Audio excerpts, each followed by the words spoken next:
the relative serenity of Nepenthe has passed. And you know what that means. It's time to drink again. It's time to have a beer. It's time for something. Something to wash this depression down. Episode 8. Broken Pieces. Yeah. We're on the home stretch. That's the good thing about this. But it's been a stretch, hasn't it? Let's be real. Hello, everyone. I hope you're doing well. Michael, aka the Trek Lad here. Welcome back to the channel. Welcome back to Star Trek Picard. I hope you're doing well. It's Friday. That's a highlight. That's a good thing. It's Friday. And there's a few more episodes of Picard left to go. Welcome. Come say hello in the chat. We're going to be watching this together. We're going to be watching episode 8 together. So we're going to give you a few more minutes while we spool things up and get ready to go. I have another guest with me today. He's a member of the Star Trek fan creative universe. He probably has my favorite name to say. It's one of those names that just rolls off the tongue. It's lovely to say. Before we say hello to him, hello, Earl Grey Trekkie. I hope you're doing well. And Shishon Girl. I hope I've got that right. Shishon. I'm getting there. I'm getting better. Hope you're doing well. Don't be a stranger. Come and say hello. Earl Grey Trekkie. I don't remember much except Hugh's death. That happened in the last episode. And it made me miserable. How rude. Guest. My wonderful guest watching Star Trek Picard with me today is the one, the only, Marcelo Inostroza. Did I get that right? Yeah, in fact, you're the only person online to actually get my last name right on the first try. So I congratulate you, sir, because you're awesome. Because a lot of people fuck that up. Nothing but red hot professionalism here. I mean, the professionalism is debatable. It's a nice name to say, man. I mean, I thank your parents for coming up with that because Marcelo with the Inostroza. Bon. I mean, it's way better than my name, Trek Lad. Ugh. No, no. I like it. I like it. It's on brand for what you talk about on your YouTube channel. So that's good enough. I think what I might do is I might be one of those crazy people that like I don't know if you like WWE or anything like that, but there was a wrestler called Ultimate Warrior, and he really wanted to keep his name because WWE kind of like say you can't use your name when they leave, so he got his name changed to Warrior.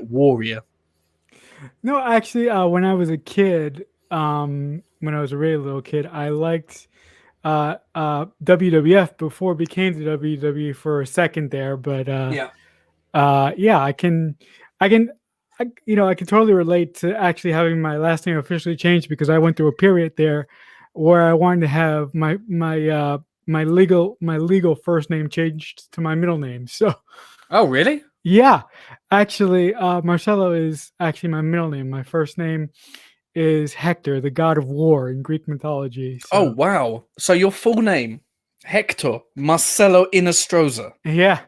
That's badass. That's a badass name. Yeah, but I, for some reason, the Hector thing just didn't vibe with me. So I went through a long period where I said to my family, please call me Marcelo. Nobody call me Hector. In fact, there's only one person on the planet that can call me Hector, and I don't feel like killing them or killing them with a bat lift. So, is that your mum? Is your mum the only person that can get away with it? Mom, it's pretty close, but it's the first girl to ever actually give me a kiss. So, dude. The only girl can get away. I mean, provisions are allowed for those kind of people in our hearts, aren't they? Yeah. Thank you very much for joining, Marcelo. We're going to watch Broken Pieces together, and you are all welcome to join in the chat. Fun will now commence. Hello, welcome, enjoy. Marcelo, we were talking off air. I think you and I are both kind of on the same level with regards to where we stand with Picard, but let's talk about the first time you watched this episode. What was going through your head when you first watched Broken Pieces? I was just a happy little clam, but like I said to you privately off air, I care more about the people behind the camera than in front of the camera. And the first time I watched Star Trek Picard, I watched it with rose-covered glasses because one of my favorite writers of all time is Alex Kurtzman. Mhm. So he's one of my idols. As a matter of fact, I have a little connection to the Kurtzman verse. So um, I I really enjoyed it, but I understand that a lot of people don't like Star Trek Picard for certain reasons. To me, it could have been done a lot better, but I was still happy with it. Mm. I haven't seen this episode since it aired, so there's going to be a lot of things that I just plain forgot. So this rewatch will be fun. Yeah, it's my Alex Kurtzman is a really weird conversation point in the community, and it kind of it doesn't wind me up. It really confuses me why so many people always just blame Kurtzman for stuff. Like when Lower Decks came out, everyone was like, "This is more Kurtzman trash." He had barely anything to do with that show. Well, no, actually, the thing that really infuriates me is that where Kurtzman came from is the he was responsible for resurrecting Trek and basically bringing it back from the dead with Mm, 2009 and J.J. Abrams' film. If he wasn't a part of that, along with Roberto Orsi, uh, we would have none of this. Star Trek would be dead, mm, right? And yeah. basically, CBS All Access that is about to become Paramount Plus wouldn't have a leg to stand on. So I think that those people really don't understand the impact that the 2009 film had on Star Trek. And I think that those people don't want to accept change. They just want to be stuck in their iteration of Star Trek.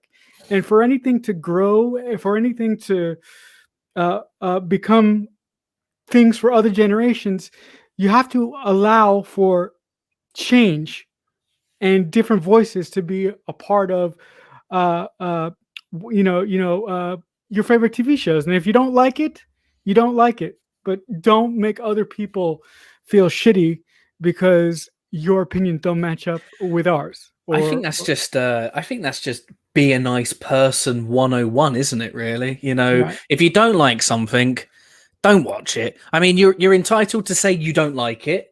In my opinion, I love criticism. I love warranted criticism.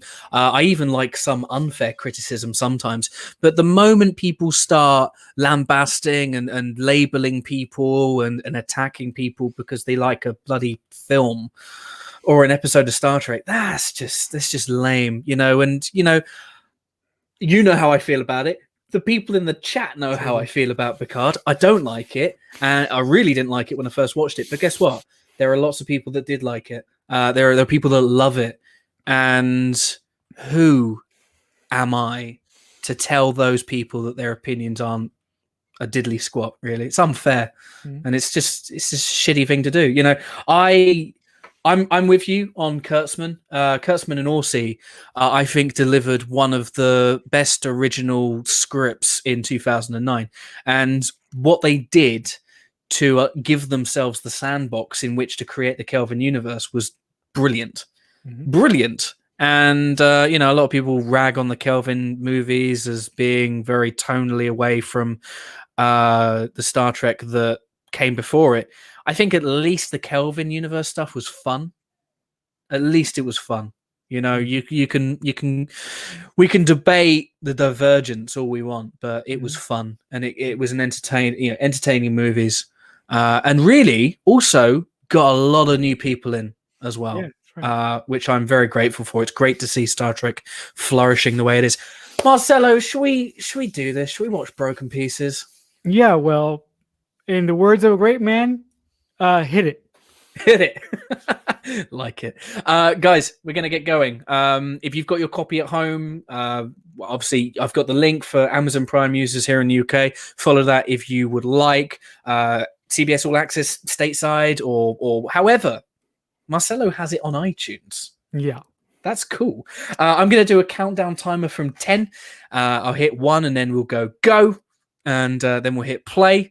Marcelo and I are going to be watching the episode. We're going to be discussing the events, how we do things differently, things that we like, things that we don't like, pretty much as we have done the last 7 nights. So, Marcelo, let's hit it.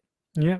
Let's do it. Right. 10, 9, 8, 7, 6, 5, 4, 3, 2, 1, go! All right, I'm going to keep my subtitles on as well. We're not skipping the recap as well, just to confirm, because I think most universal copies always have the recap in it. So let's keep it on. You know, I watched this all last night, but I don't really want to be reminded of it. Yeah, I really wish I was here for that episode where Picard got reintroduced to the Rikers, because I love Deanna Troi and William Riker. So, yeah, I mean, the Nepenthe stuff was a highlight. I still had some issues with it. I feel like people kind of have, like you said earlier, some rose-tinted glasses because it's Riker and Troi, and you forget that in Nepenthe, Hugh dies, which is horrendous. Jurati's being sick all over the place, and yeah, and obviously Maddox. Yeah, that was terrifying, by the way. It's so depressing.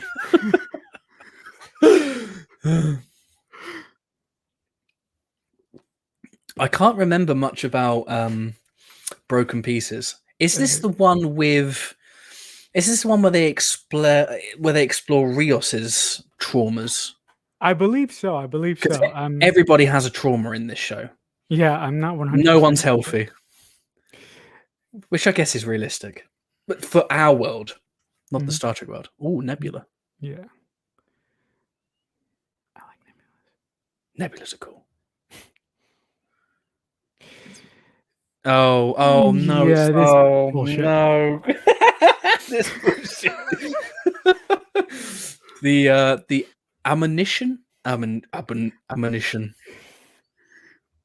Oh, dear, oh dear. I mean, like, surely you'd get like a computer to scan the ring, so you don't have to hold on to it, and you. Yeah. I mean, they call it the grief world. Who wants to go to the grief world?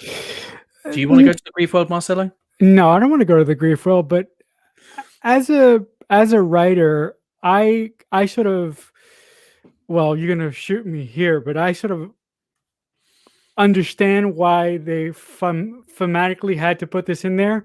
But for me, this was something that really was over the top and unnecessary with as far as the violence and the eventual members clawing their eyes out and stuff. Yeah. The one thing I do like is this scene does give a degree of agency to O and to Narissa. It gives them the drive to do what they do. The problem is for me is Narissa just looks like she's having too much fun being evil, when you can see in this scene that they are clearly doing something that they believe is going to protect the universe. When you feel that what you're doing is so pure, I mean, call me naive, but you wouldn't take glee from just mowing down a bunch of XPs and things like that. No, her characterization, if done a little bit better, we could have really sympathized with her plight all throughout the series, but I don't think she was particularly written very well. No, she's not written well at all. It's also very one note, and some stock footage here. Screams.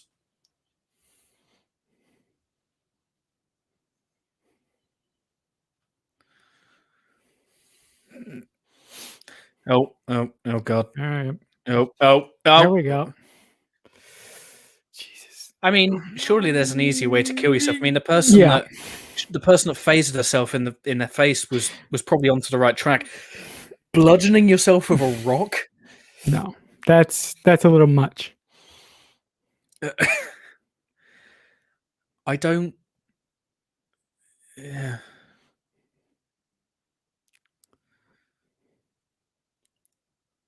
How? By being super evil and one note, and I'm going to make you dress up as a human for no real reason, and yeah, that will be that. See, this was an. I wonder if they'd had this. I mean, because this show doesn't really care about Mystique, No. really, because it gives away the whole ball cube stuff, really Yeah. early. Have this scene take place earlier in the show's run, and then there could have been a relationship between the aunt. They have it here, but by Mhm. this point, we're at episode 8. It's too But late, right? yeah, but this is way too late. Like I totally agree with you. If they would have slot this in way earlier and they would have made it a part of her character that she was conflicted in what she was doing, would have made more sense for me personally. Mm. And this is all kind of dialogue that you would never say out loud to No. someone. You wouldn't be like explaining the reason why you love her so much, right? No, it's very deliberate. It's very, kind of just exposition for exposition's sake.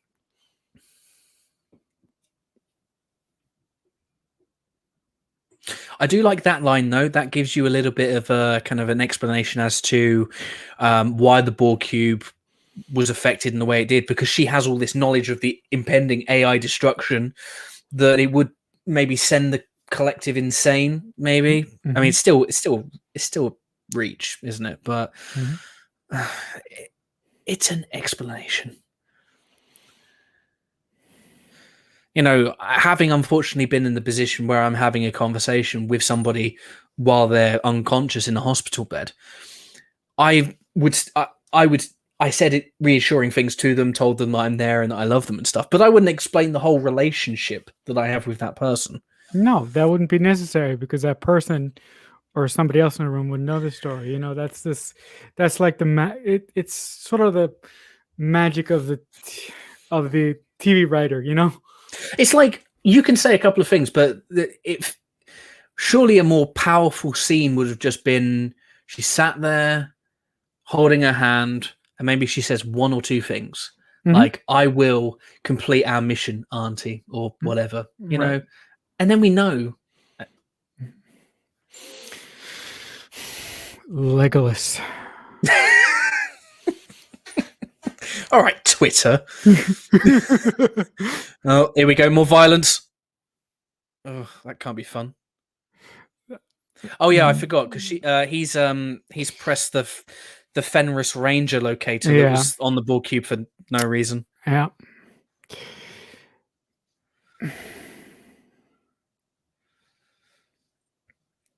More overly edited. Yeah. Very difficult to see what's going on kind of choreography. Yeah. No, I mean, I don't like if you're gonna do a fight scene, do it wide. Show it. Do it wide. Do it wide. Yeah. Oh, Jerry Ryan. Be still my heart. What's up, Jerry Ryan? Sorry, I love Jerry Ryan. I'll be honest though, I have used that GIF on multiple occasions. It's a good GIF. Strong GIF. I mean, like the hug. He hugs her like he's the audience character, Yeah, basically, isn't he? But why would he hug her like that?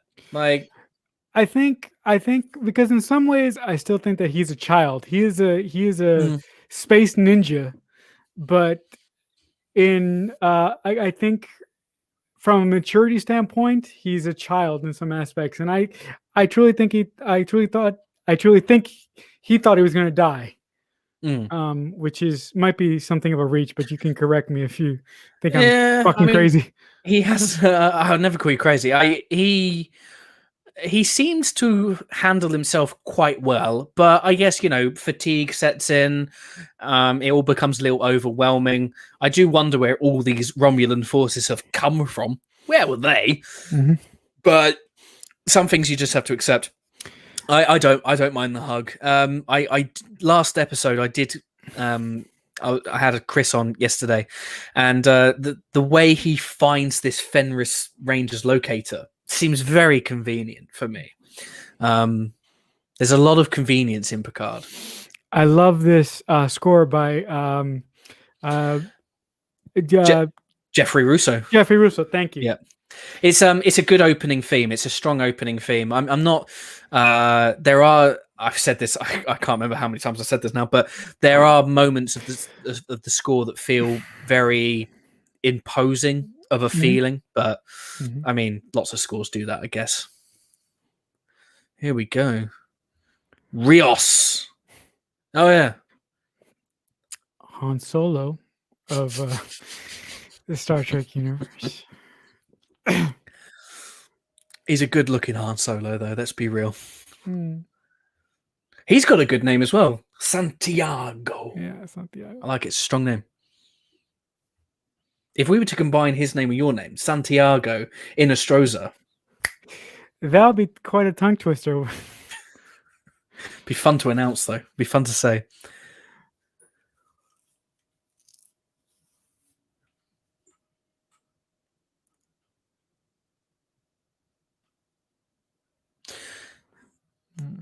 That felt for me when he said laying a course there. The way he said that felt very reminiscent of old Jean-Luc Picard, like the TNG Jean-Luc Picard, taking control of a situation, imposing command, doing what needs to be done. But no, yeah. The thing that I really like about this show is that it shows the sort of maturation of Jean-Luc Picard. It showed old man Picard, which is something that I was always interested about, because I came to love Picard in Next Generation, and he was always this imposing figure. But I often wondered, what would he be like after Next Gen? And just this series just gave me that answer in a satisfying way for me. I'm sorry. No, it's fine. It's fine. Yeah, I forgot that Raffi starts moaning at Picard again and wants to shoot someone. It's just conflict. The show needs conflict all the time. Just trust what JL is doing, Raffi. Yeah, I'm torn on the depiction of old man Picard, because he's a hero, right? He's our hero. We grew up with him. He's been someone that we've looked up to as a legendary character. But it's difficult sometimes to see heroes old and frail and nowhere near where they used to be. Oh, here we go.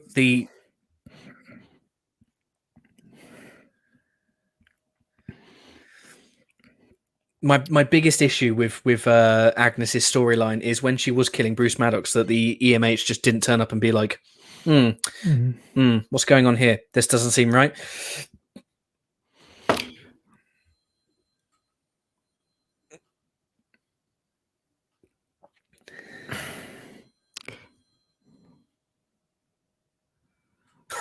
Also, I hate the fact that Raffi calls him JL. His name is Jean-Luc Picard. Get it fucking right, please. What is the deal with that?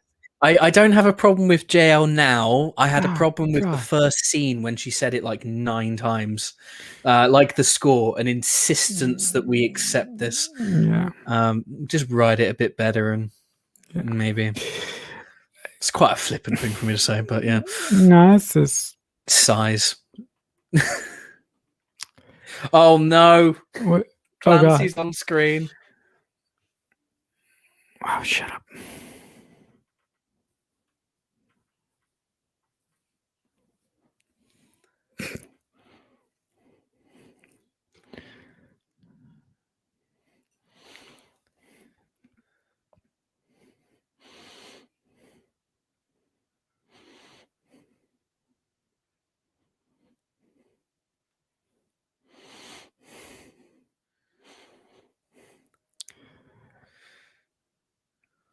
You deserve a fucking punch in the face, lady. I wouldn't go. I wouldn't go that far to say that the physical violence on it. I would say though that it's just I would love to know what took their relationship to just be so unproductive and so adversarial. It would be wonderful to see a book all about their relationship. Maybe David Mack could write one. Yeah, I mean, I wouldn't read it. I mean, it feels to me like some intern watched a load of episodes of Star Trek and then fed back to the writers that, oh yeah, in TNG the admirals were always a bit dickish. Right. I know, I'm going to make my admiral be a dick. A dick. Yeah. The admirals were never. I mean, you had some bad admirals. That's They what were really evil. Most some of them were, but like Nechayev, for example, she wasn't evil. She was just to the point. Didn't really have time to chit chat. Wasn't going to sit around and drink Earl Grey. She had a mission for him. She expected him to do it. Chain of command, do a job. She was never telling him to fuck off and stuff, though. Yeah.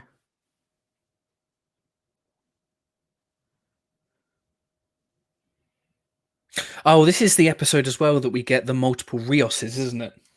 Is it? I haven't seen this episode in a long time. We get like the 9 Rios holograms in the one room. Yeah, for me that didn't play very well because. Well, yeah, because they never bring it up again, do they? No, they never do.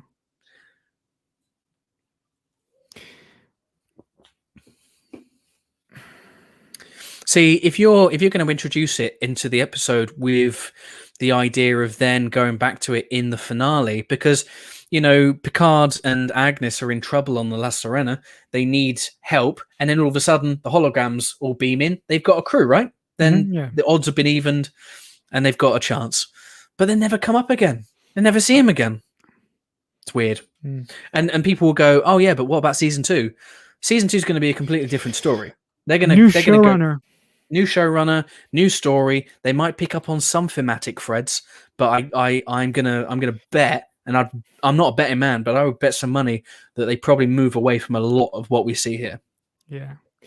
No, I feel like I'm bagging on Picard a little bit because notoriously the first seasons of any Star Trek show have been awful, right?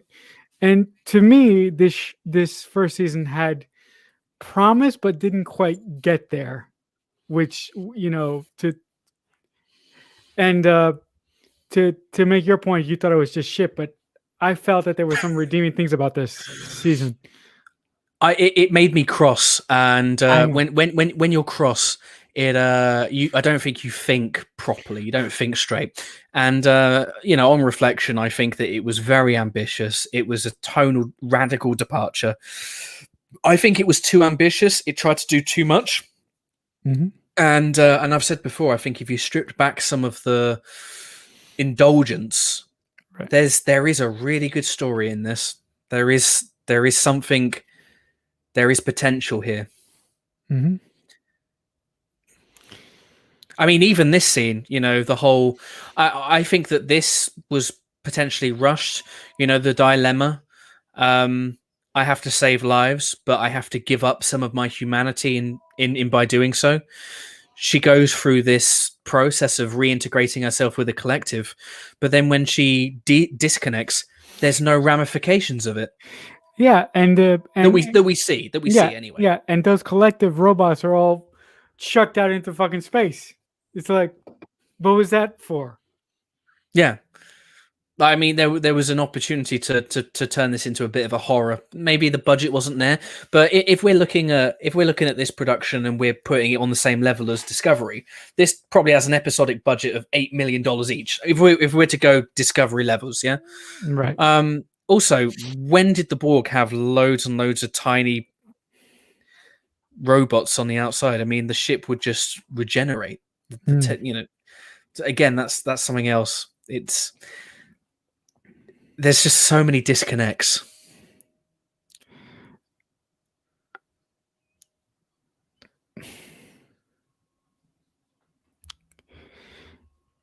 She is the saving grace of this show for me. I love her sincerity, and I love that data quality that she has about her innocence. For the most part,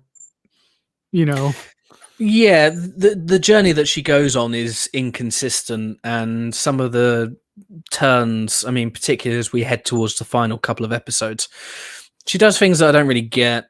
Um, there is that innocence in the performance.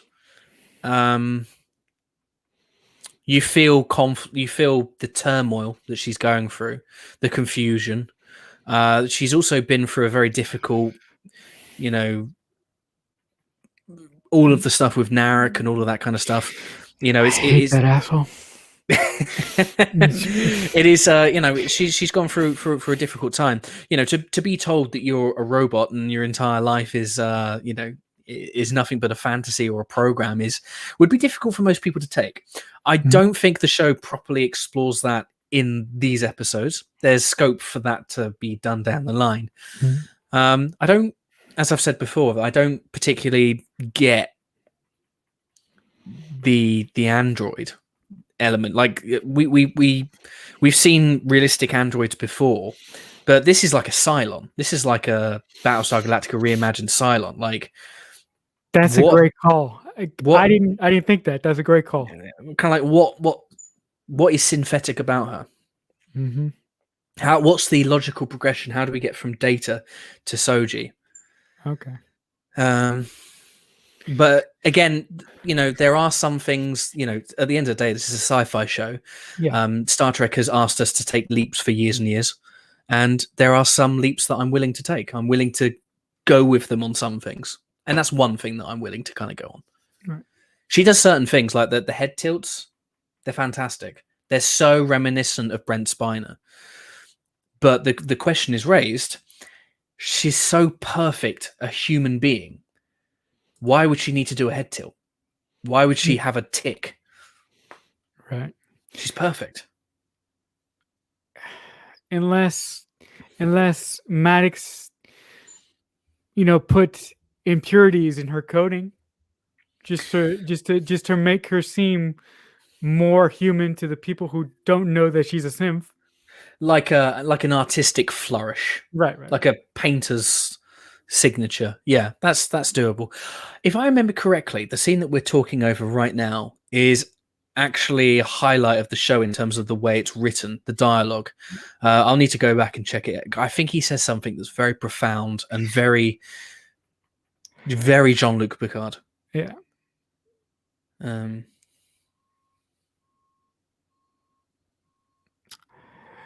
It's a great scene. Actually, it's my favorite scene of the episode. Now I'm remembering, and I can't understand why I started talking over it.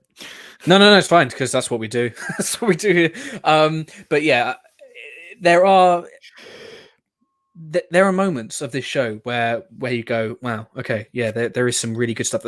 I know that some profound things are said there, but it's kind of just buried under silly shit.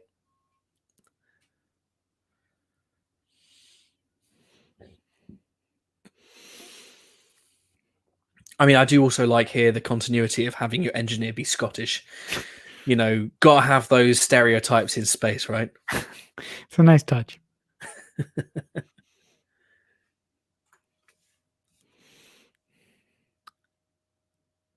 And also just Santiago Cabrera just being the master of accents.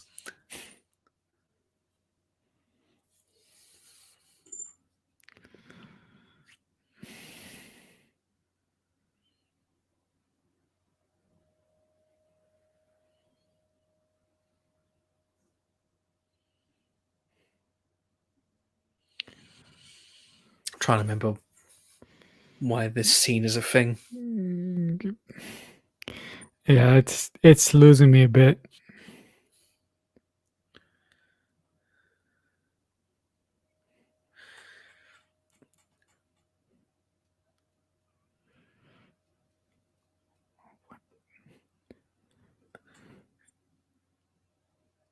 I think, is this where they're starting?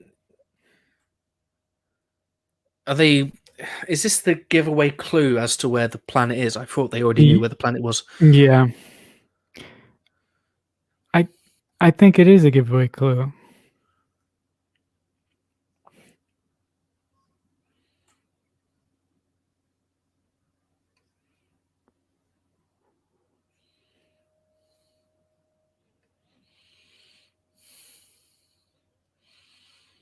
Also, what happened to Synthahol?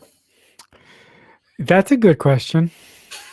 I I don't know. mean, I would accept. I would accept that. That real alcohol is a thing. You can have. I mean, obviously, Chateau Picard is real alcohol, real grapes. But surely the replicator wouldn't be able to process the alcoholic molecules. I thought that was the point of Synthahol. Mhm.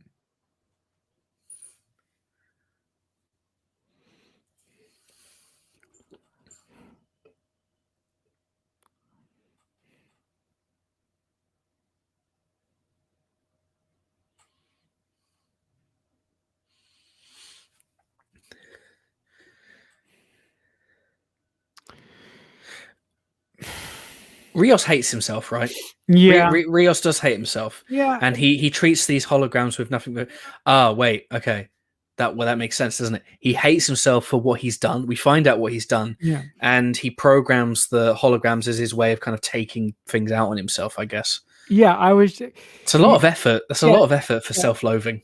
Every hologram, he puts in a piece of himself that he doesn't want to necessarily deal with. Oh no, someone else is drunk again. Oh, they do love drink on this show. Right with you, keeping up.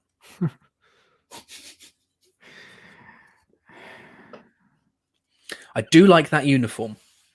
That is a strong uniform. I'd like to see more of it. It's better than the uniform that they use present day, I think. Anyway, what do you think?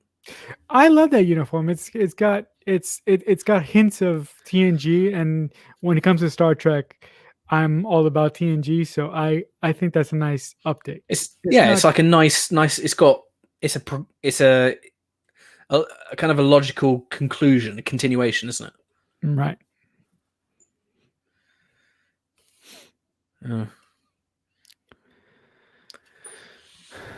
More of those swears. But that's nothing. I've my problem is Admiral Clancy. That's it. Everything else I can deal with because I cuss a lot people. But Admiral, It's I'm with you. I'm with you on some of this because and I've said this before, is that this show is exploring people that are not at the top of Starfleet, people yeah, that are in the underbelly of space, and they're off grid and they're doing stuff that isn't on books. Admiral Clancy is a senior official in Starfleet. yeah. Like, control yourself.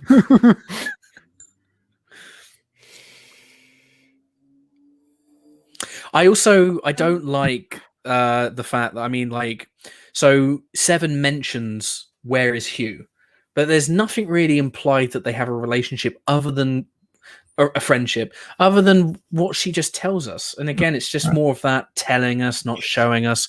Exposition. It's just insistence that they did know each other when we've not seen them ever interact before.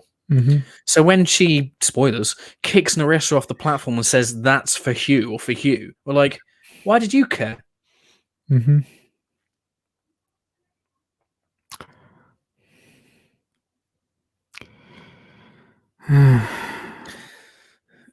That's a decent line. The conflict, but again, it just here we go.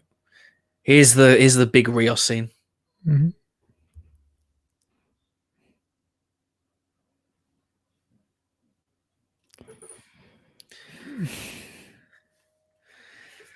It feels to me like this scene. I mean, they're trying to inject a little bit of humor into this episode. I don't remember laughing. No, the first time I watched it, I don't remember laughing either. I just was like, okay, can we move on? I forgot how stagnant this is from a writing perspective. They're not doing much. They're kind of, I don't know. It's just The most impossible to pronounce ship ever. I can pronounce it. The Ibn Majid. What a name! What a name of a ship. another tongue twister.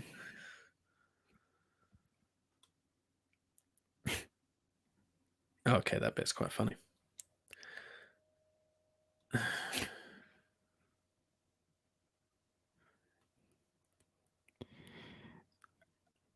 Oh yeah, that's a Spanish one, Emmett. Yeah, The pilot, right? The navigator. yeah.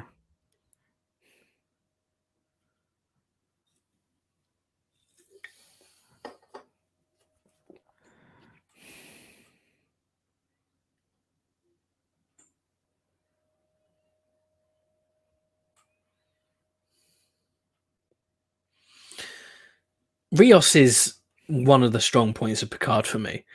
And this scene is fine.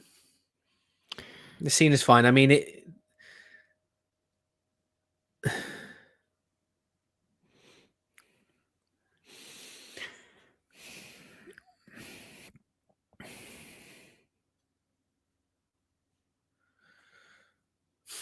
All classified. It's all a secret.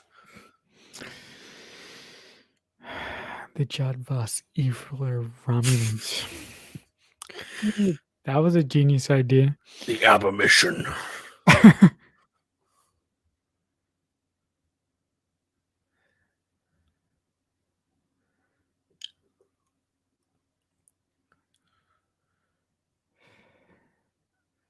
You've got some explaining to do, Jurati. No, yes, you do.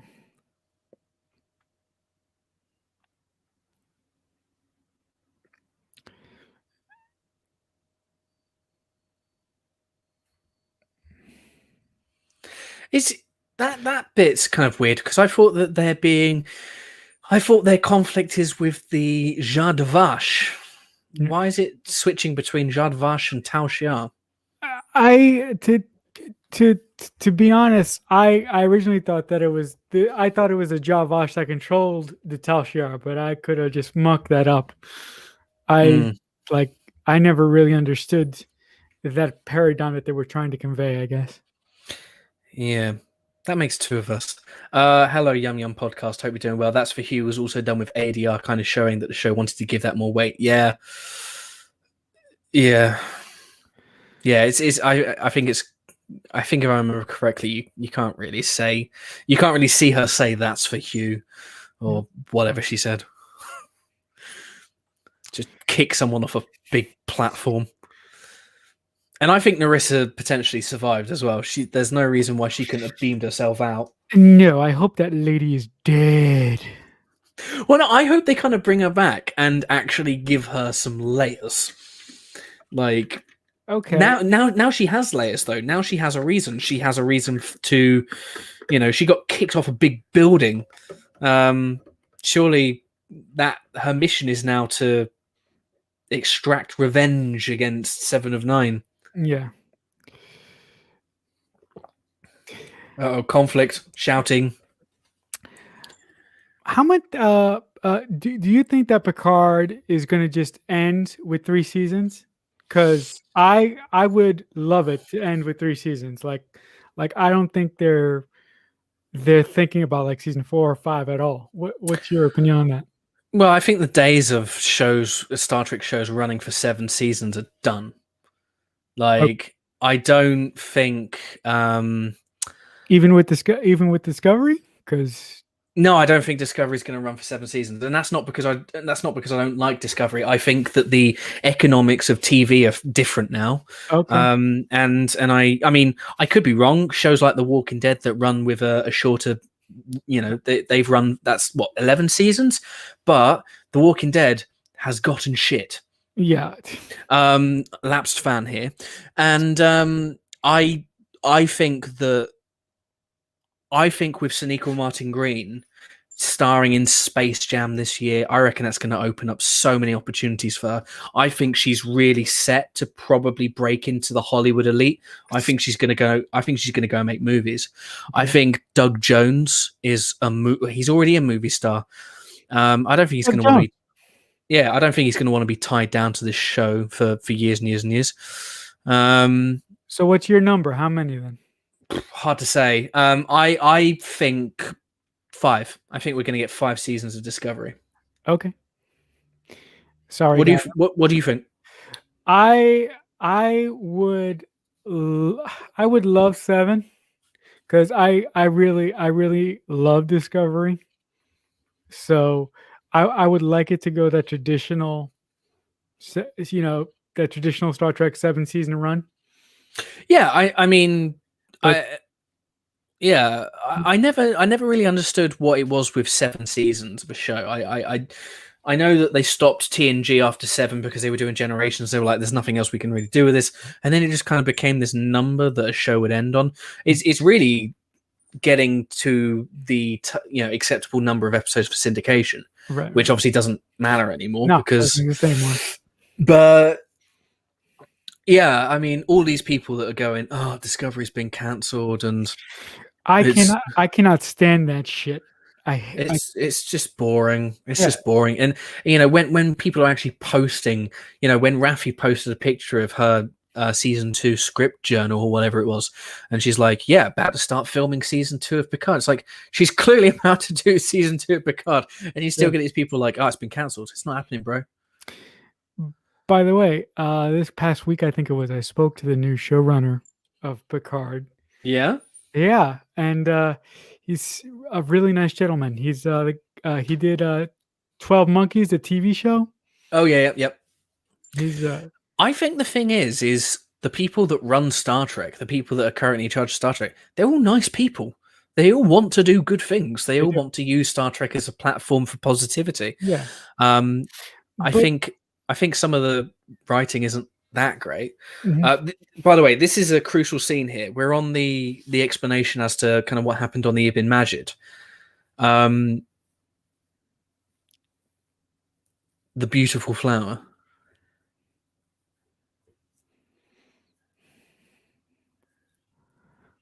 who is the same as Soji, right? right, right, right. I'm sorry, I took us on a whole different tangent. No, no, no, no. It's cool. It's cool. I My issue with the scene when they kind of explain what's going on, because Commander O ordered Vandermeer to shoot Beautiful Flower and Jana. Why didn't they capture them to interrogate them to find out where the AI planet was? Right, that would have made more sense, right? Why didn't they put the ship in the shuttle bay, take it back to Starfleet Command so Commander O could pull it apart piece by piece and determine its origins?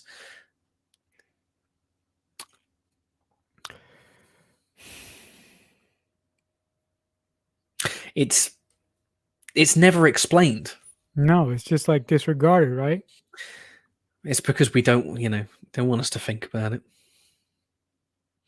Yeah, that's a good point from Yum Yum Podcast. What a name, by the way, Yum Yum Podcast. My favorite line from Discovery. Mhm. I think some of the writers are clearly very talented, but maybe Star Trek needs to move on for the mystery box format. Yeah.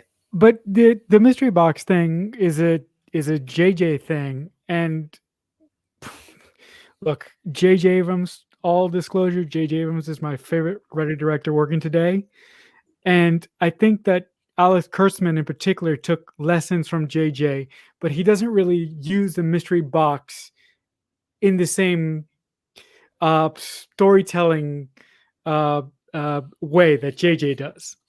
Yeah, I don't think he does it as well. Mm, Like, I mean, there is a place for mystery box. yes, I like intrigue. But Star Trek was never exclusively about a mystery and no, unraveling a mystery. I will say that some of my favorite episodes of Star Trek are ones where you're like, "Ooh, what's this? There's some detection that needs to be done." One of my favorites off the top of my head is season 3 of TNG, The Survivor or Survivors, so, or The Survivor. I can't remember which one it is, and that's a mystery episode. There's right. intrigue from the beginning. How on earth did that planet, that house, survive when the rest of the planet was wiped out? Mhm. And but it's thought through all the way, and it doesn't needlessly overcomplicate itself. You don't just slap a box in the middle that's filled with a load of stuff, and you pull out a couple of bits of paper, and you're like, right, we're going to do that. We're going to pair it with that. We're going to do this. No, they actually sat down and they thought, right, what's a logical beginning, what's a middle, and what's an end? Right. And I can see the argument that the reason why people are getting fed up with mystery, because I like Lost, right? Lost is a fantastic TV show.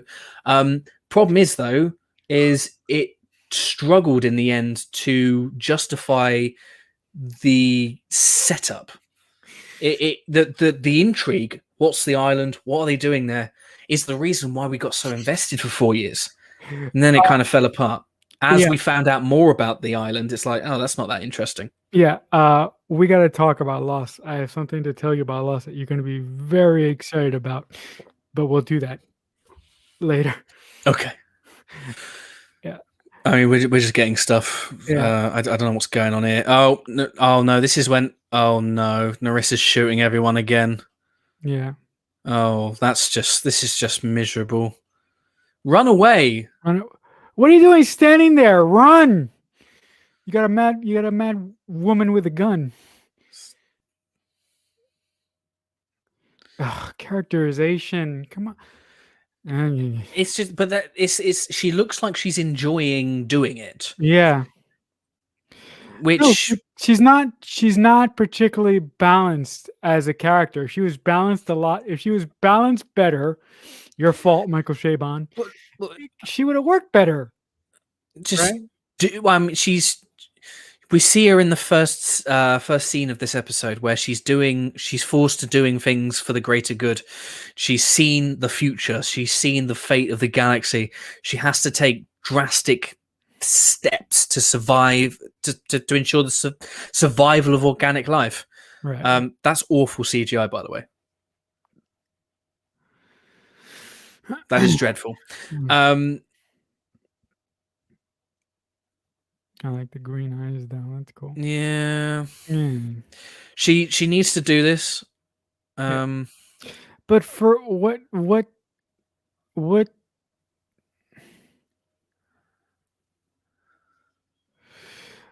was the purpose of that?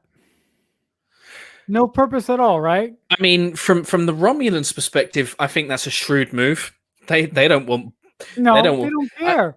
My question is though, why are there still Borg drones that are still drones 14 years after the bloody cube arrived or broke down and disconnected? Like, surely there'd be no drones left. No. I don't know. We never really see them close up though, so unless they are actually XBs and they are regenerating, like Seven did in Voyager and presumably still does. Right. But again, that's not touched on. It's not really. It's just not. I'm confused. I'm done murdering people too, Jurati. No, the other thing is that I feel that they sort of built her up as a person that says, I'm going to follow my sword for what I did to Maddox. But then in the end, they don't show a quick scene or they don't explain anything. Like, they don't make her pay for what she's done. This show, this show wants to present itself as being mature, where there are consequences for actions, but at the end, they're just like, nah, we're gonna go and have an adventure. Like, it should be like, oh yeah, let's go and have an adventure, guys. And then like Picard turns around, and he's like, no, you murdered a man. You're in so much trouble.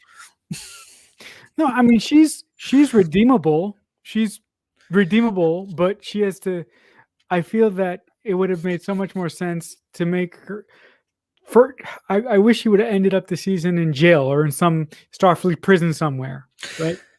Yeah, or even just to kind of acknowledge maybe that there's a small scene or even just a piece of dialogue to say, look, she was under duress. She was essentially violated with a vision that forced her hand, and forced her to do something. Essentially like a rape, really. Like, it fundamentally changed her and forced her into doing something that she didn't want to do. Killing her lover, former lover, whatever. But just to have a scene that says, we appreciate you've been through a lot. And when you're ready to talk, we'll talk. You could have had that. But there's none of it. And we'll never hear anything else about it. No. And it's lack of consequences in a show that is nothing but consequences.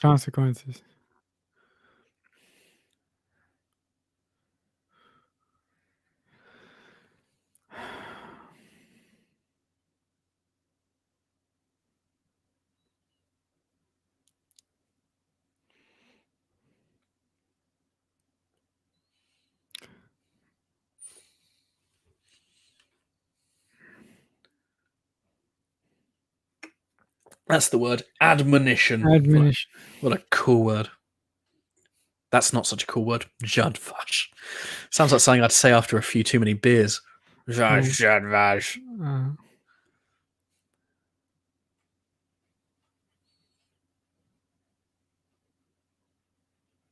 I don't think Raffi knows how to say Noonian. No. She's an actress from Dick Wolf's Law and Order. She's been on like she's a vet, isn't she? Yeah, She's been around for a long time. The actress, yeah.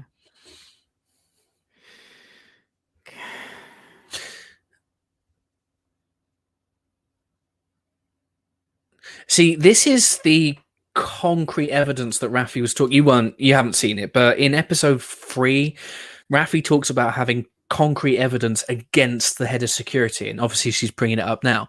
Right. Why not bring it up earlier? She's been sat on this cold, hard evidence for 14 years that the head of Starfleet security was doing something shady. No, I think that what she has going on in her personal life with her son and everything, that does play into the fact that she's not completely truthful about everything she knows. I mean, I acknowledge that's a cop-out. Well, yeah, I mean, it's kind of, I mean, she wants a relationship with her son, but she can't have a relationship with her son if the head of Starfleet security succeeds in blowing stuff up. Maybe. Right. I don't know. Or if maybe she knew that the head of Starfleet was this secret Romulan commander that was trying to save all organic life from an AI Armageddon. So she's just like, I'm just going to let you do it because that means that I'll survive and I'll be able to have my relationship with my son. It's all a bit muddled, ain't it? Oh, dear, oh dear. Oh no, Soji's angry. Rios is like, you're going to pay for that? I mean, there must be a dent on that table now. Yeah, look at that. She's wrecked his table. If someone came into my house and did that to my table, I'd give him a slap. Yeah, I can't touch my table. Oh, she now... I mean, oh, she has basically done the punching. It's not going to work.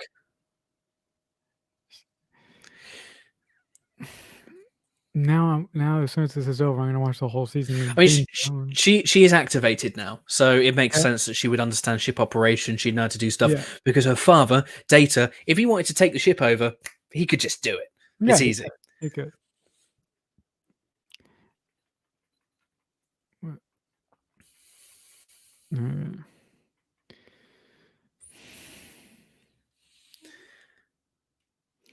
How? Oh, well, that's a stretch. It's a convenience, isn't it? Another one. How do you know that? I don't know. No. Oh, my mom used to sing this to me when I was a kid. Yeah. Yeah.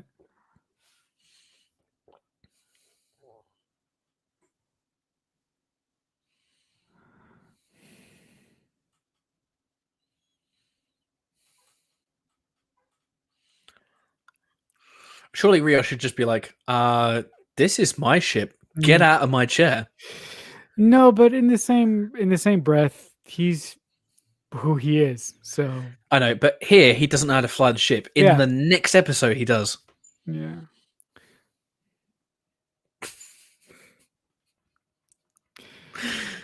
No, but I would say that in the next episode he's kind of just flying with style. I would. He's Buzz Lightyearing it. Yeah. But if I was to write this, I'd be like, I forgot, I don't know how to fly this, and all of a sudden you get Emmett turns up, says something in Spanish, smiles at him, winks at him, and then takes over, and they go on a crazy zip ride. Then you're bringing the holograms back. Yeah. You never see him again. You want to see those holograms, huh? Unless they they blew all the budget on the special effects and Seven's weird spine thing, and they just couldn't afford multiple Rioses. I don't know. That's just bullshit. Bullshit. The word of this stream, people, bullshit. Yeah, just don't listen to me. I don't know what I'm talking about.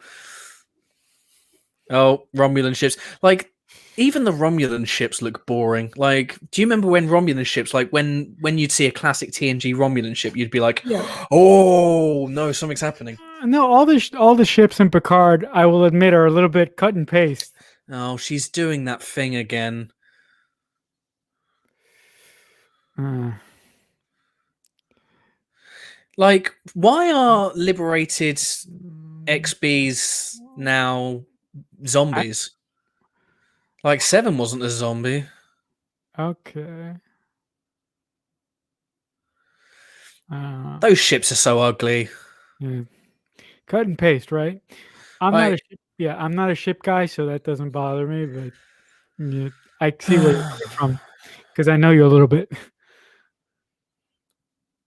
well, it's just something, that the ship designs have always been an important part of Star Trek, haven't they? I mean, I still remember the episode. I can't remember the name of the episode. It's the one where Geordie's brainwashed by the Romulans. He's Yeah. coming back, and he's coming back from vacation.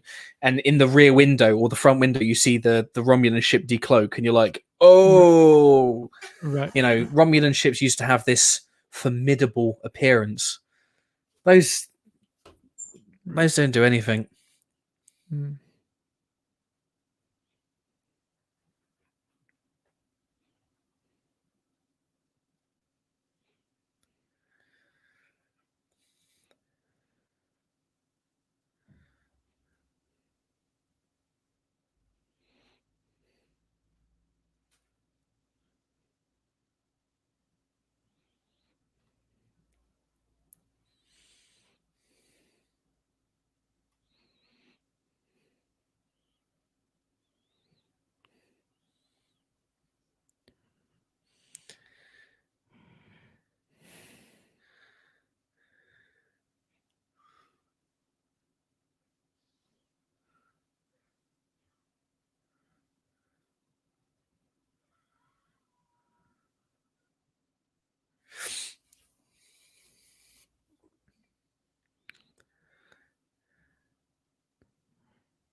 I mean, would you really know that if you didn't know him very well?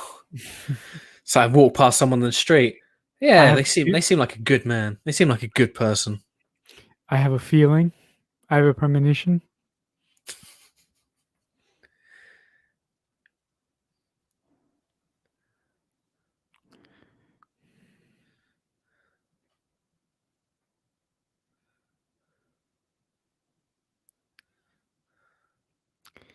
I feel like this is some kind of Yeah. grandstanding. Yeah, but to me, it's quintessential Picard. It can come down as grandstanding just a little bit, but um, In this though, I mean in TNG, I don't know if he'd moan so much. I mean, in this, he's just like Starfleet betrayed everyone, a fundamental violation. I mean, in TNG, Picard was. I do realize that time changes people.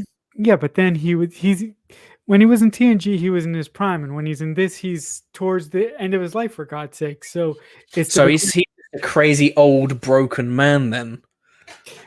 he starts out that way in the series, but throughout it, he he goes on that one last. He does that last big favor for the galaxy. I feel. I think that in any universe, if Borg transwarp hubs don't know that, by the way. If you in any universe in any era, I think if synths were seemingly responsible for the death of thousands and thousands of people, there would be some sort of ban. There would be something. There would be a measure. Okay. And Picard kind of sees that as being a betrayal. I mean, could potentially a knee-jerk reaction, but yeah. there I we mean, go. There we go. Oh my god, that was it. Oh my god, so Uh, I oh, can't do this anymore. hey, come on. I kind of talked your ear off. I kind of shielded you from the badness, right? I Maybe. kind of just a little bit. It's fine. It's like I said earlier. I think there is promise. There is stuff in this show, in this episode, over the course of the 10 episodes. I've said it a bunch of times. The people in the chat are like, oh god, he's going to say it again. But this show, I think, if you condensed it down and if you cut out some of the dead wood and if you re-edited it and if you gave it a second draft and an actual, just a polish, there is stuff here. There is an exceptional story. I know it. The creators, the writers aren't hack frauds like bloody YouTube says. They know what they're doing. No, they absolutely know what they're doing. They absolutely know what they're doing. But I feel like there is a disconnect between TNG and this that time doesn't just explain away. For me anyway. And there are character behaviors that you kind of know that a character wouldn't do regardless of time. There are some fundamental misunderstandings of the way this universe that has up to this point 790 episodes to its name.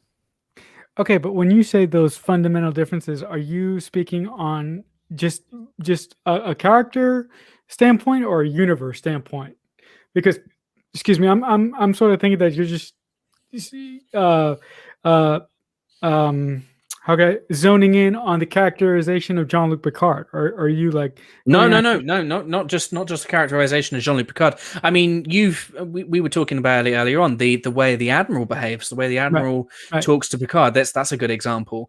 And you agree with me, the Admiral in a TNG wouldn't talk to a subordinate, much less a member of public, because at this point Picard is retired, right? He's a member of public. He wouldn't talk to people like that. So there's a misunderstanding. There's earlier on in the season when Picard's walking around the streets of San Francisco and no one's turning their head.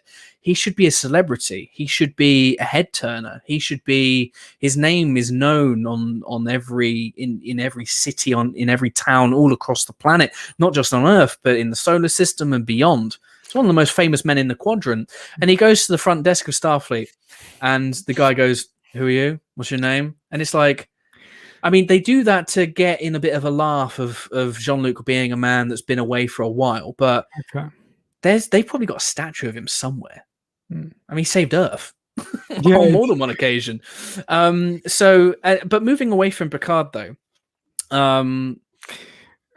By the way, if you do this rewatch, I'm sorry, for Lower Decks, I demand to be your co-host with that because I love Lower Decks. Oh, you're going to get no argument from me because I love Lower Decks because, I mean, and I love Lower Decks not because it feels like TNG. Yeah. I mean, it does, which obviously helps basic people like me. Lot. But I feel like the writing on that show is so sharp. Mm-hmm. And what Lower Decks is able to do is, and I said it in my review of the show, is we care about a character in Lieutenant Shax, mm-hmm. who has 8 minutes total screen time on that show. Yeah, 8 minutes. And I care about him more than I do Rios, Raffi, Jurati, Soji, Daj. Anybody that this show introduces, anyone that Discovery introduces, I know more about them. I know their motivations, most of them, and I very importantly as a viewer, I care. Yeah, I care. Very important that. And and there are people that disagree with me. I went on Rotten Tomatoes earlier, and I had a look at the score. I mean, Rotten Tomatoes, I know doesn't really mean anything really, but it's still an aggregate of top-ranking critics who have worked as writers for years and years. Right. It's amazing how many people like Picard, to the point where I'm like, am I the problem? No, you're not the problem. The great thing about Star Trek now with I don't want to keep saying his name because I'm sure there's some people they was like, shut up about Alex Kurtzman. We know you love him. Shut up. I think the great thing about new Star Trek is that um, new Star Trek is making different flavors of Star Trek. So if you don't necessarily like Picard, maybe you'll like Lower Decks. Maybe you will love and adore Strange New Worlds. Maybe you'll like Section 31 whenever the hell that comes out. Mm.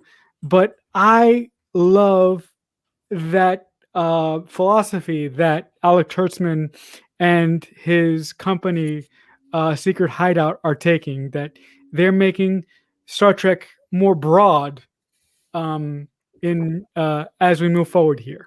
Yeah, I mean, that's something that I've long championed. I love that. I mean, the Prodigy reveal the other day, giving kids an introduction to Star Trek, awesome, bravo. I sometimes feel. I feel some trepidation about them going too broad because I think they risk being everything to no one, rather than kind of really, at the end of the day, Star Trek will never be Star Wars. I think the sooner we all realize that, the better. And there is a core demographic of Star Trek fans that may feel like they're not getting what they really want, and I feel like Lower Decks is. I mean, people that are of that opinion still moan about Lower Decks, and that truly confuses me.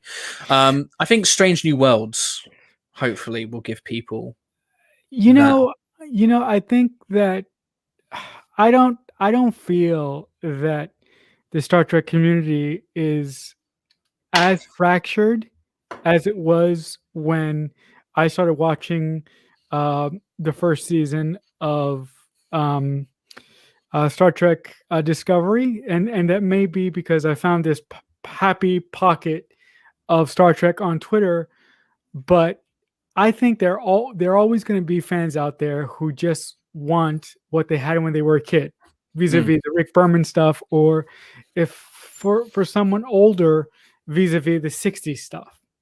So, not to disrespect those people, but if you don't like new Star Trek, watch the Star Trek that makes you happy. Why are you going to waste your breath making other people who love the new iteration of Star Trek feel bad for what they love? Yeah, I feel like there are some. I mean, you see it from some people on YouTube. They call it the vandalization of, and then insert franchise. People get very protective over this stuff. I guess myself can be included to a certain degree. As we mentioned earlier, I'm not one of these people where if I don't like. I'm not having fun watching Picard, but I'm not going to hit up my friend Sahel, Starfleet Boy, and call him an idiot because he loves it, because that would make me a crummy human. I love the fact that Starfleet Boy loves it, and I like the fact that you like it. And I like the fact that Earl Grey Trekkie loves. I think Earl Grey Trekkie is insane for thinking that Nepenthe is one of the greatest episodes of Star Trek ever. But that's something that we can laugh and joke about. But that's his opinion. And I respect that. That's something that he digs. We're all different. I think the thing is with me is, and I'm probably like you, and I'm like a lot of people in this community and a lot of fans. I'm going to watch Star Trek if it has Star Trek in the name. I'm there. And the whole kind of, there's an ice cream flavor for everybody. Well, I don't like rum raisin. I'm not going to have it. But if it's a Star Trek ice cream, I'm going to eat it. Yeah. And then if it's rum raisin and it's a Star Trek rum raisin ice cream, I'm going to eat it. And you know what I'm going to do? I'm going to eat it. I'm going to go, oh, that's disgusting. Yeah. More, please. Yeah. it's the way it is. Terrible analogy, I'm sure. But the thing is I think, and I haven't actually come across this really before. I remember I did a reaction to Discovery Season 2's trailer where I just watched it and I was just like, and someone said, you don't deserve to be a fan. I'm like, oh, there are people on the other side that get super defensive when somebody says they don't like something. There are people that can't accept open, honest criticism and discourse. And I think that's a shame. I could write an article where I basically say, Star Trek Picard is a steaming pile of shit, and I would rather watch, I don't know, the Matilda movie, the 1996 Matilda movie. I'd rather watch that. Not a bad movie, to be fair, but I'd rather watch that than this. But that's my honest opinion, Mhm. and it's out there. Right. And there are people that get very upset when you criticize their Star Trek. Yeah. No, I had a favorite YouTuber who's been a Star Trek fan since he was 6 years old, and before Picard, he basically jumped on and he berated Alex Kurtzman, Michael Chabon, and the whole team at Secret Hideout because he felt that they were, in essence, sort of raping his childhood. Sorry for the language, Wow. but I was like, I was like, dude, okay, dude, you pride yourself on being a a knowledgeable film fan, and still you not only you basically insult them. I could understand if you don't like what they're doing to Star Trek, but what you just did is you insulted them as human beings. Did he insult them? I mean, look, I mean, saying something like raping childhood. I mean, it's a very strong thing to say, but that's not an insult, is it? That's just him being very dramatic. No, I think that because he's been known to be a little bit, gregarious. Like he makes these big statements about. Are we talking about RBM, by the way? Yeah. Yeah. Okay. Yeah. And I love the fact that you knew who that was. I'm so happy.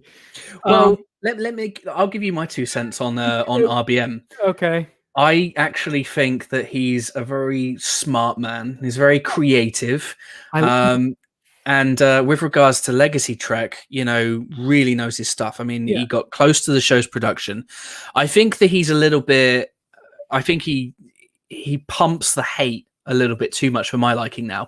I think I think that he was very upset when they didn't pick up his proposed Star Trek shows all those years ago. And I think he was upset and felt slighted when they didn't ask him to come on board. There's probably a whole load more than we're seeing here. I think that he said things that have really wound people up on Twitter. Yeah. I don't think that takes away anything from his intellect or his talent as a creative. It upsets me that someone that was so close to Legacy Trek is now in that kind of hate mob. But he's made that decision to be there. Yeah. He's a grown up. He's a grown up. No, but the thing that really pissed me off was the fact that I used to sort of idolize this guy because he was the guy that in some ways taught me to respect criticism, right? And when he attacked new Star Trek, I get very defensive about my favorite creators. That's why when I meet new Star Trek fans, I feel like I'm going to get shot every time I say I love the Kelvin timeline. Well, I don't feel that way because there are more Kelvin fans than you know. But it's the thing is with people like RBM and other critics. I mean, I made a video the other day where I was talking about a review that sent Twitter into meltdown. It was a WandaVision review, and I'm just like, I used the story of a reviewer called Gene Siskel, who is the late movie reviewer. He watched Terminator in 1984 and he hated it, and I just don't think he really got it. And he went on Siskel and Ebert, his show, and he basically kind of gave himself away as being someone that just didn't get it. The amount of abuse he probably got, even back then, people feeling that someone is attacking something that they love.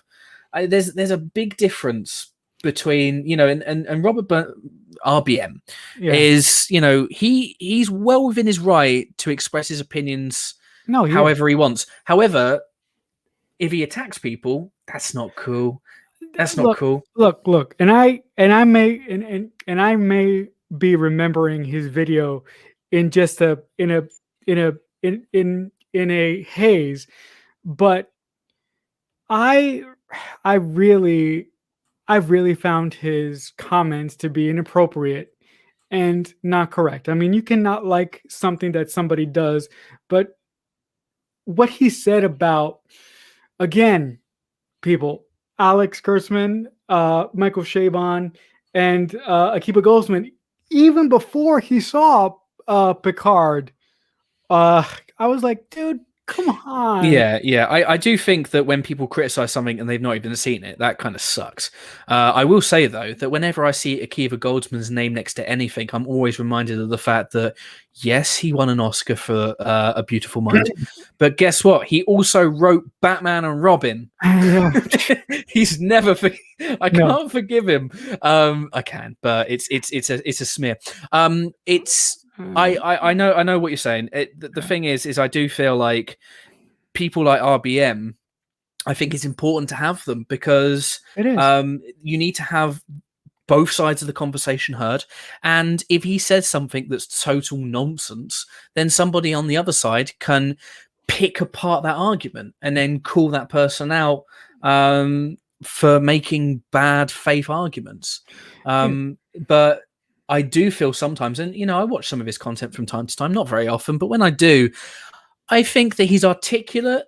He's very passionate. Oh yeah, he's incredibly passionate. I mean, I still watch him every day because he's a co-host with John Campea. He works with John Campea a lot. Another guy that knows his stuff. Yeah, and I've been watching John for more than 10 years, and my best friend Matt, one of my best friends, knows that I love Star Trek. But every time that Rob even mentions the word Star Trek, I get a text from my friend going, "Relax, Rob mentioned Star Trek. Look away," just because I get. Sorry, I will say. I'm sorry. I will say I like the fact that you're still subscribed to him though, because I feel like people today unfollow, unsubscribe, will disavow these people because of their opinions, and I think that all that does is perpetrate an echo chamber and wanting to. I mean, if you want to exist in a world where the only media you consume is the stuff you agree with, then that is your private Idaho. That's your paradise.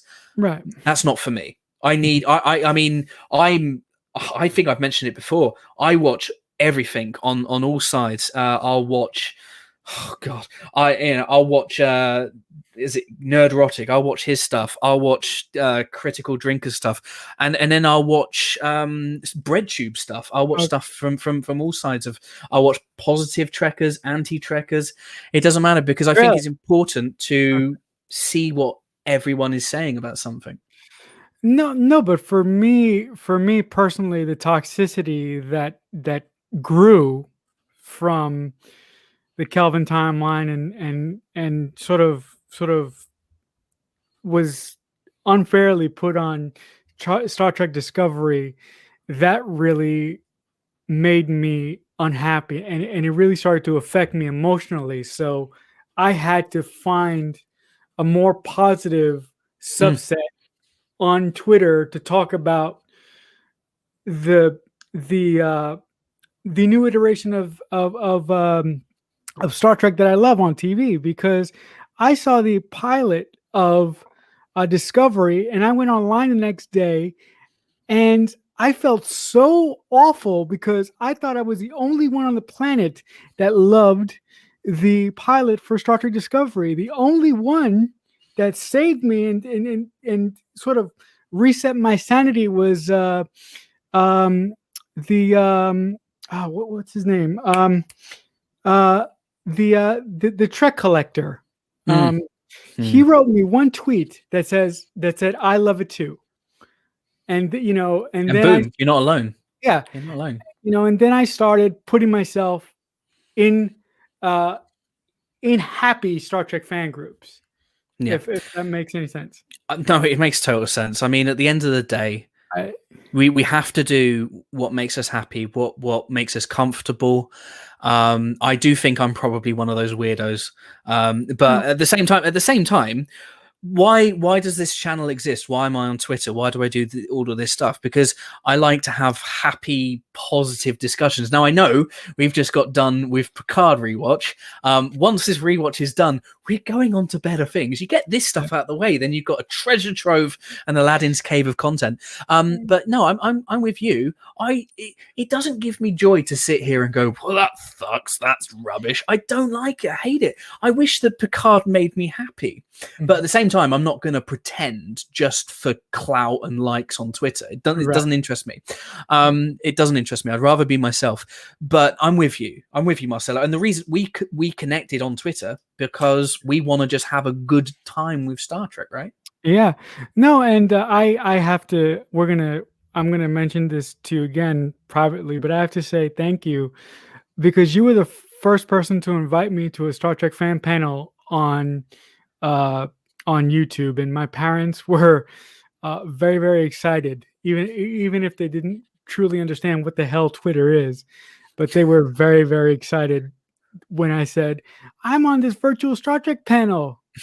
So because in truth, I feel that I'm going to actually start delving into 90s Trek very, very soon on my YouTube channel, and I feel that I'm in a minority because I don't know any other Star Trek fans who are disabled. That's another story for another time. But I just want to say thank you for trusting me enough to put me on your show. I thought that show was great, despite what happened with it. Dude, look, it was an absolute pleasure, and that's just what I want to do. I just want to have good, fun conversations with people. We disagree, then we disagree, but we're always going to have fun, and we're always going to kind of do that stuff. I started this to connect with a community, and it's been a lot of fun so far. Had ups, had downs, but mostly ups, and you've been a big part of that, and it's been absolutely awesome. We're going to wrap this up now, Marcelo, but it's been like I said, a pleasure. We're going to do this again. We're going to, like I said, I'm going to be doing a whole load more of these, so we'll get you on again soon. Before we do go, and we do still have some people watching, thank you for sticking around in the chat. Marcelo, you have a couple of podcasts. Do you want to talk about them quickly? Yeah, well, I have two podcasts. I have a podcast called the Red Wall Podcast, and that's a podcast just based on my life, based on my experiences as a disabled screenplay writer, and it's a great podcast. The new third season of that podcast starts in April, and my second podcast that I have is Radio 815 V2, and it's a podcast about J.J. Abrams. So I don't know if you guys want to come and listen to that. So go check it out anyway. Marcelo, where can you be found on Twitter? Yeah, if you want to follow me on Twitter, I'm just at CreekFanatic88, and the links to both of those podcasts that I just mentioned are in the Twitter bio. So, Marcelo, you're an absolute legend, and we'll have you on again very, very soon. Thank you very much for joining. Thank you for joining in the live chat. I know I moaned about Star Trek Picard. It's been 8 days of me moaning about Star Trek Picard. We've got 2 more episodes, and then we move on to happy, good stuff. Thank you for joining. Do join me again tomorrow, 9 p.m. GMT. I know it's a Saturday, but we're going to be watching Et in Arcadia Ego 1. That's what we're going to be doing. Come join me, and until the next time, stay happy, stay safe, and live long and prosper.